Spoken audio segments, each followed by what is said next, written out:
like I like going out to the movies. It's a fun experience, but almost all of them are just recycled garbage with no clear message or ethic that you can take away, or it's just like consumption for the sake of consumption, which I think is by design.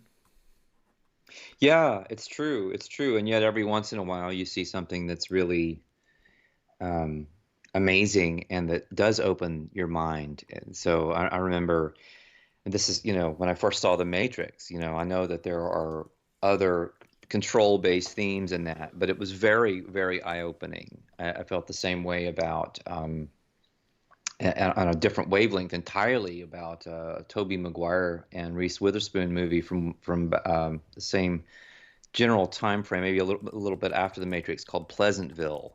Which is really, Yep. if you want to know how if you want to know how the construct works, just watch Pleasantville.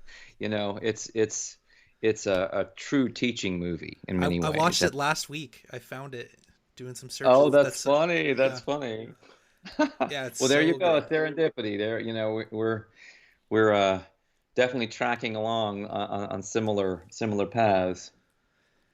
Yeah, imagine if they just put out one movie that was truly inspirational, what that would have on the consciousness. Like for me, it does feel like this intentional suppression of human consciousness, you know, in capturing the imagination.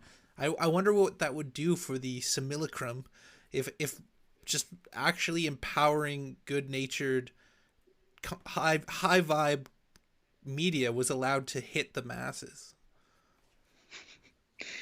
I've wondered that, and the perverse part of me wonders if we would just get bored to tears. Yeah. Yeah, maybe. That's who knows. Maybe yeah, there's something in us that does crave that mindless content. Like I know so many people, even doctors, who get sucked in with the just lowest brow reality television. Like Right, right. But also the fear, the danger, the sense of adventure that you get in a reality where it's not apparently it's not safe. It's scary and weird, and you know, it's full of mystery and unsolved situations, dilemmas, that kind of thing. So if we didn't have that and everything were just uplifting and we were constantly being, maybe this is why people are so on the the fear and loathing wavelength, on the in terms of what they consume. It's because there's that part of them that wants to be stimulated by that to rise above it, and they realize that it's actually potentially something that's feeding them. Max Morris, to cite her once again, over at Intuitive Public Radio, she made a beautiful observation when she was reading The World Cult and You. She said, this great parasite actually is in a position to give us all of the energy that it will take from us if we let it. yep.